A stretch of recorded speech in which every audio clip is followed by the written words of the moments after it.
पहिया बड़ा बेरहम है। कल तक सियासी मुखालिफिन से तलाशी लेने और रसीदें निकालने का मुतालबा करते इमरान खान आज खुद तलाशी देने से कतरा रहे हैं। कल तक मुखालिफिन को चोर चोर डाकू डाकू कहने वाले आज खुद करप्शन केसेस का सामना कर रहे हैं। कल तक अपने सियासी मुखालिफिन को एनआरओ ना देने वाले इमरान खान आज खुद एनआरओ के मुतलाशी हैं। कल तक अपने मुखालिफिन का पीछा करने वाले आज खुद आगे आगे दौड़ रहे हैं। कल के मुखालिफिन और आज के हुक्मरान खान साहब का खूब पीछा कर रहे हैं, उनका खूब ताकुब कर रहे हैं। कल तक रौनक भरे लहजे में अपने मुखालिफिन को यह कहने वाले कि मैं तुम्हें रुलाऊंगा, आज खुद उनके आंसू पोंछने वाले उनको एक एक करके छोड़ते चले जा रहे हैं। कल तक पॉपुलैरिटी के घोड़े पर दौड़ते खान साहब की तेज रफ्तारी आज सुस्त रवि का शिकार है। और कल तक जमान पार्क के बाहर कप्तान हमारी रेड लाइन का नारा लगाकर आहनी दीवार बने कारकुन आज रेत की दीवार बनकर गिर चुके हैं, जिसके बाद जमान पार्क में ना कोई मज़ाहमत है, ना कोई शिकायत है, ना कोई हरफे हकायत। सेकंड टियर लीडरशिप और कारकुनान शिकंजा सख्त करने के बाद आज जमान पार्क जाने वाली सड़क पर सिर्फ पुलिस की नाकाबंदी है। और इस रास्ते पर चलते हुए आज कमिश्नर लाहौर जमान पार्क के अंदर पहुंचे। ये हुकूमती वफ्द था जो इमरान खान से मामलात को सेटल करने के लिए TORs ताकि सर्च ऑपरेशन किया जाए पहुंचे। ये सारा मामला तब शुरू हुआ जब राना सनाउल्लाह ने एक बयान में कहा कि जिन्ना हाउस में हमला करने वालों की ट्रेनिंग जमान पार्क में की गई थी। इस हवाले से जो इंटीरियर मिनिस्टर है उनकी तरफ से दिया गया था, जरा उसकी एक झलक आपके सामने रखता है। इसमें कोई शक नहीं कि तहरीक इंसाफ का 90 जमान पार्क ही है। तहरीक इंसाफ के कारकुनान को जो भी अहकाम दिए जाते वो भी जमान पार्क से ही दिए जाते थे। पिछले दिनों भी पुलिस और तहरीक इंसाफ के कारकुनान के दरमियान जो झड़पें हुई, जिस तरह पेट्रोल बम मारे गए और असलहे का इस्तेमाल किया गया, वो सब कुछ भी जमान पार्क में ही मौजूद था। अब 9 मई के वाकयात में काफी लोग पकड़े गए हैं, लेकिन उनकी एक बड़ी तादाद मफरूर है। पंजाब हुकूमत की रिपोर्ट के मुताबिक काफी सारे लोग जमान पार्क के साथ राब्ते में थे या उनकी लोकेशन जमान पार्क में ट्रेस की गई है। इस पर पंजाब हुकूमत ने जमान पार्क पे ऑपरेशन करने का फैसला किया। 24 घंटे की डेडलाइन दी गई, लेकिन उसी दिन पुलिस ने जमान पार्क को जाने वाले तमाम रास्ते बंद कर दिए ताकि कोई भी वहां से भाग ना सके। इस सूरत हाल को देखते हुए खान साहब ने सोशल मीडिया और इंटरनेशनल मीडिया को वहां पर बुलाया, लेकिन दिलचस्प बात यह थी कि इससे पहले ही जमान पार्क के मौजूद सैकड़ों कारकुनान में से एक भी कारकुन वहां मौजूद नहीं था। खुद खान साहब ने कहा को देखते हुए उन्होंने कहा कि कारकुनान को वहां से जाने का कह दिया और कारकुन चले गए। अब एक तरफ खान साहब इसको कंडेम कर रहे हैं, दूसरी तरफ वो काउंटर एलिगेशन इंटेलिजेंस एजेंसीज पर लगा रहे हैं। इस कहानी में जो काउंटर एलिगेशन है उसमें एक झोल है, यानी उनको पहले से ही ऑपरेशन का पता था तो इसलिए लोगों को वहां से निकाल दिया गया। ये पुलिस ऑपरेशन की सूरत में अक्सर हम देखते हैं कि पुलिस रेड करती है तो मुलजिम पहले ही फरार हो चुका होता है। अब देखना है कि पुलिस इस ऑपरेशन से कुछ हासिल कर पाती है या नहीं। दूसरी जानिब पंजाब के निगरान हुकूमत ने दहशतगर्दों को गैर मामूली सहूलतकारी पहुंचाने पर एक जज के खिलाफ रेफरेंस भेजने का फैसला भी कर लिया है। जैसे जैसे 9 मई के वाकयात पर इन्वेस्टिगेशन आगे बढ़ रही है, बहुत कुछ सामने आ रहा है। पता चल रहा है कि जो सामने हुआ वो कुछ भी नहीं था, जो पीछे हो रहा है अब भी जो सहूलतकारी जारी है उससे भी ज्यादा खतरनाक वो सहूलतकारी। वफाकी वज़ीर दाखिला राना सनाउल्लाह इस जानिब इशारा किया है। इस वक्त सूबाई वज़ीर इत्तलात आमिर मीर साहब हमारे साथ मौजूद है। अस्सलाम वालेकुम आमिर मीर साहब, बहुत बहुत शुक्रिया आपके वक्त के लिए। सबसे पहले तो बड़ा सादा सा सवाल है, सर्च ऑपरेशन के लिए कहा गया कि टीम पहुंच गई है, लेकिन आपकी तरफ से क्लैरिफिकेशन आई कि सर्च ऑपरेशन नहीं बल्कि TORs तय करने के लिए कमिश्नर लाहौर की सरबराही में ये वफ्द वहां पर पहुंचा है। क्या TORs तय हो सके? डेडलॉक आ गया, क्या हुआ?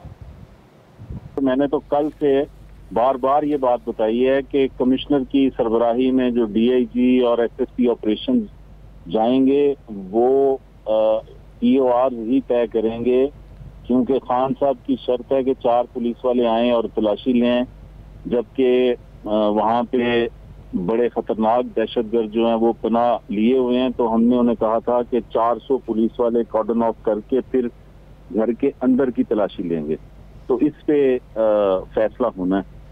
अच्छा मीर साहब, तकरीबन 2-3 रोज से जमान पार्क और उसके अतराफ के इलाके कॉर्डन ऑफ किए हुए हैं। मतलब हुकूमत की स्ट्रैटेजी तो अभी तक अनवेल नहीं हुई, लेकिन लग ये रहा है कि बड़ी मरबूत हिकमत अमली बनाई हुई है, बहुत बड़ी तादाद के अंदर पुलिस की नफरी भी मौजूद है। अगर ये TORs तय नहीं होते या डेडलॉक आ जाता है, फिर क्या रद्द-ए-अमल होगा? देखें, पहली बात तो ये है कि ये जो कॉर्डन ऑफ किया हुआ है उसका बड़ा फायदा हो रहा है। कल दोपहर में 8 वांटेड दहशतगर्द जो कोर कमांडर हाउस पर हमले में मतलूब थे वो गिरफ्तार हुए, और रात गए 6 मजीद दहशतगर्द, जिनमें से 2 जो अस्करी टावर में, 4 जो थे कोर कमांडर हाउस पर हमले में मतलूब थे वो भी पकड़े गए। तो अब आगे ये है कि इस वक्त बातचीत चल रही है। अगर बातचीत में ये तय नहीं होता, खान साहब नहीं मानते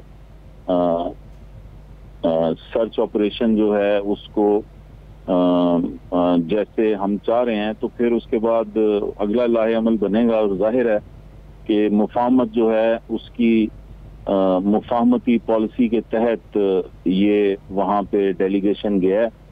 तो अगर वो आगे से मतलब इस मामले में पॉजिटिव रवैया नहीं अपनाते तो फिर सख्ती की जाएगी। यानी मफाहमत अगर नहीं हो पाती तो फिर क्रैकडाउन होगा, यानी फिर जबरदस्ती सर्च ऑपरेशन किया जाएगा, मजीद इंतजार नहीं करेंगे आप? देखें, सर्च ऑपरेशन जो है जब सर्च वारंट के साथ होता है तो उसमें जबरदस्ती का एलिमेंट नहीं होता। वो कानून है पाकिस्तान का जिसके तहत अदालतों से आप सर्च वारंट्स लेते हैं।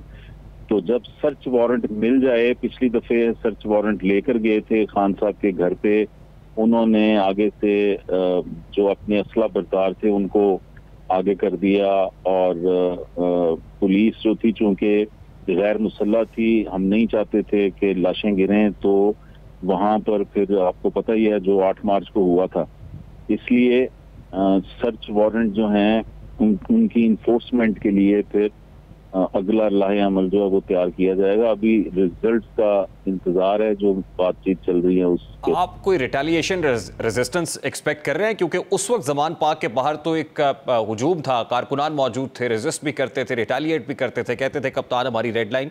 लेकिन अब तो बड़ा साफ सेफ पैसेज है, वहाँ पुलिस एहलकार ही हैं, जमान पाक तक पहुँचना हुकूमती वफ्द का तो अब कोई इतना मुश्किल नहीं था। तो आप अभी भी एक्सपेक्ट कर रहे हैं कोई रिटेलिएशन होगी अंदर से? जी, अंदर अब भी उनके प्राइवेट सिक्योरिटी गार्ड जो मुसल्ला हैं वो तो मौजूद हैं। फिर उनके घर के साथ जो 2 कनाल का एक प्लॉट है उस पे खेमे लगे हैं, वहां भी मुसल्ला अफराद मौजूद हैं। तो इसलिए किसी जो आप कहते हैं ना खून खराबे से बचने के लिए पहले उनसे जाके बातचीत की जा रही है। लेकिन अगर बातचीत नाकाम होती है तो जाहिर है कि फिर कानून की रिट जो है वो तो हरकत में आएगी। वे सब कल इमरान खान साहब ने प्रिएम्प्ट करते हुए कुछ मीडिया के लोगों को अंदर बुलाया और कहा कि दिखाएं, देखें कहाँ दहशतगर्द छुपे हुए हैं। तो कल जो एक्सरसाइज उन्होंने की है, आप क्या समझते हैं कि इमरान खान की रिहाइशगाह के अलावा भी कहीं लोग जमान पाक के कुछ और घरों के अंदर छुपे हो सकते हैं? आपकी जो इंटेलिजेंस है वो क्या है? देखें, कल तो खान साहब ने मीडिया को मामू बनाने के लिए बुलाया था। असल में उन्हें शक था कि मुझे शायद पकड़ने के लिए आज कोई रेड होगी। तो मीडिया वाले जो मैंने उनसे बात की है, तो मुझे जो इंफॉर्मेशन मिली है उसके मुताबिक 12 बजे मीडिया के लोग वहां पहुंच गए थे। रात 9 बजे तक वो लॉन में बैठे रहे। खान साहब ने जो उन्हें सर्च करवाई वो घर के लॉन से सीढ़ियां जाती हैं छत पे, उन्होंने छत दिखाई, उन्होंने अपने घर की 2 साइड की गलियां दिखाई, गैराज दिखाया, लॉन दिखाया। खान साहब खुद सामने नहीं आए, उनकी टीम थी, और घर के अंदर तो जाने नहीं दिया उन्होंने किसी को। ये तो खान साहब बिल्कुल झूठा दावा कर रहे हैं कि मैंने घर की तलाशी दी है। घर की तलाशी जो है, अगर कोई बंदा सर्च वारंट्स लेके आता है वो तो तफसीली तलाशी होती है, प्रोफेशनल अंदाज में। बाथरूम भी देखा जाता है, बेड के नीचे भी चेक किया जाता है, कपड़ों की अलमारियां, तहखाने, सारा कुछ चेक होता है। तो खान साहब ने तो इन्हें साफी भाइयों को कहा कि देख लो लॉन में घास के अंदर कोई अगर दहशतगर्द छुपा है तो ढूंढ निकालो, कोई गिराज में देख लो, कोई गली में देख लो, कोई छत पे देख लो। ये तो मजाक किया उन्होंने, जिसे फौश मजाक कहा जाए तो बेजाना होगा। यानी यहाँ तक आपकी इंटेलिजेंस रिपोर्ट है कि घर के जो 5 केनाल का घर है उसके कुछ मख्फी हिस्सों के अंदर भी कुछ दहशतगर्द हो सकते हैं। और खासतौर पे फिर जिन लोगों को आपने पकड़ा है, कल आज 6 लोग गिरफ्तार हुए हैं, तो उनसे कुछ लीड्स भी तो मिली होंगी, यहीं से हुए। उन्होंने तो कुछ बताया होगा कि कितने लोग अंदर है। जी, इसीलिए तो हम जो पुलिस प्रेजेंस है वहां पे, और इसीलिए हम 400 पुलिस वालों के साथ जाना चाहते हैं, ताकि कोई दहशतगर्द जो है वो अगर निकलते हुए कोई भागने की कोशिश करे, कोई हमलावर हो जाए, तो उसको जो है काबू किया जा सके। मजीद कितने लोग हो सकते हैं मीर साहब? देखें, 30 से 40 की इतला थी, 14 पकड़े जा चुके हैं। तो मेरा ख्याल है कि 2 दर्जन से ज्यादा तो होंगे वहां पर अब भी मौजूद। और ये भी इतला है कि खान साहब जिस तरह खुद माजी में पुलिस आती थी पकड़ने, उनकी आपको पता है पिक्चर्स भी मौजूद हैं, वो अपने घर की दीवार लांग कर हमसायों के घर घुस जाया करते थे। तो ये इतलात भी हैं कि ये हसन न्याजी, जुबैर न्याजी, मुराद सईद और आजम सवाती, इस तरह के बहुत सारे लोग जो हैं उनको इधर उधर करने की कोशिश की जा रही है साथ वाले घरों में। इसलिए पिछले घरों के हिस्से चारों तरफ से, सामने से, बैक से सब घेरा हुआ है। तो ये जो लोग आपने पकड़े हैं, इनसे जब आपने पूछगछ की है तो क्या मालूम हुआ है, किससे डायरेक्शन ले रहे थे, इंस्ट्रक्शंस कहाँ से मिलती थी, कहाँ से लाइन ले रहे थे, ताकि उनका कोई लिंक एस्टैब्लिश हो, उन लोगों तक भी पहुंचे जिनका ताल्लुक पाकिस्तान तहरीक इंसाफ से, यानी पाकिस्तान तहरीक इंसाफ की लीडरशिप में से, क़यादत में से? नहीं, ये तो इस्टेब्लिश हुआ है तो हमें इनके पीछे आए हैं ना।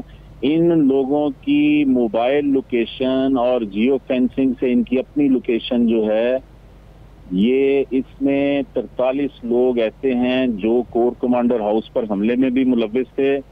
और ये 8 मार्च को जब इनको खान साहब के घर में पुलिस ने सर्च वारंट लेके गई है, इन्हें गिरफ्तार करने की कोशिश की और हंगामा और एहतजाज शुरू हो गया। उस वक्त भी उनकी जो लोकेशन है वो जमान पाक की है, यानी ये वो लोग हैं जो दोनों जगहों पे मौजूद थे। यानी जमान पाक से ये 43 बंदे जो हैं पहुंचे कोर कमांडर हाउस, और वो स्टोरी इस्टेब्लिश होती है कि ये सारी प्लानिंग खान साहब ने गिरफ्तारी से पहले की थी कि अगर मुझे गिरफ्तार कर लिया गया तो आपने कौन कौन सी मिलिट्री इंस्टॉलेशंस को अटैक करना है।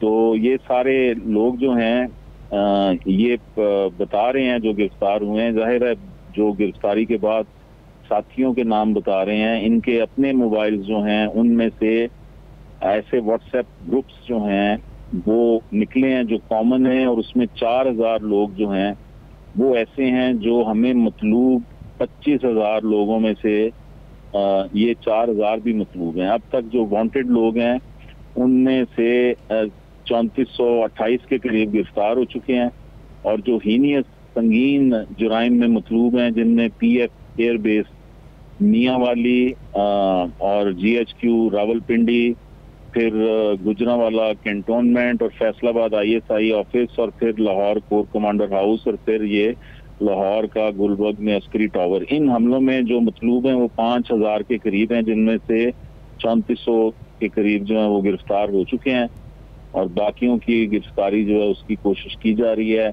मुख्तलिफ ज़राए इस्तेमाल हो रहे हैं, जियो फेंसिंग हो रही है, फोन की लोकेशन, व्हाट्सएप ग्रुप्स जो हैं उनसे CCTV footages, safe city cameras, फिर ऑन स्पॉट वीडियोज हैं, फिर सोशल मीडिया पोस्ट हैं इनकी फेसबुक पे, ट्विटर पे, उनसे इनके चेहरे लेकर वो हम नादरा को दे रहे हैं। नादरा इनकी फिर हमें डेटा निकाल के देती है और फिर इन लोगों की गिरफ्तारी में आती है। मीर साहब, राना सनाउल्लाह साहब ने यह दावा किया कि रिटायर्ड फौजी अफसरान भी सहूलतकारी कर रहे थे साल 9 मई के अंदर। क्या ऐसी इंफॉर्मेशन भी आपके पास है या उन लोगों तक भी पहुंचे आप?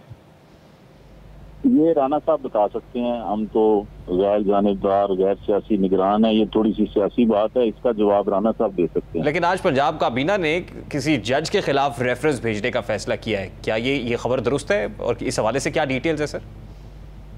आज नहीं, ये कल चीफ मिनिस्टर मोहसिन नकवी साहब की ज़ेर सदारत इजलास हुआ था, जिसमें प्रोसिक्यूशन विंग जो है वो प्रोसिक्यूशन सेक्रेटरी ने बताया कि कुछ जजेस जो हैं वो ऐसे हैं जिनकी सिंपथीज हैं इनके लिए, जो लोग दहशतगर्दी में मुलव्विस थे, और केस लगते ही वो कोई बात सुने बगैर उनको बेल देते हैं। जब पूछा गया कि किसी जज का नाम बताएं तो एक जज का बताया गया, तो फिर ये फैसला हुआ कि लॉ डिपार्टमेंट उन जज साहब के खिलाफ रेफरेंस दायर करेगा, ताकि ये जो ऐसे जजेस हैं जो इंसाफ का जनाजा निकालते हैं अपनी सियासी वबस्तगियों की बुनियाद पे, उनका मुहासबा किया जा सके। यानी लाहौर हाई कोर्ट के सिटिंग जज के खिलाफ पंजाब हुकूमत रेफरेंस भेजने जा रही?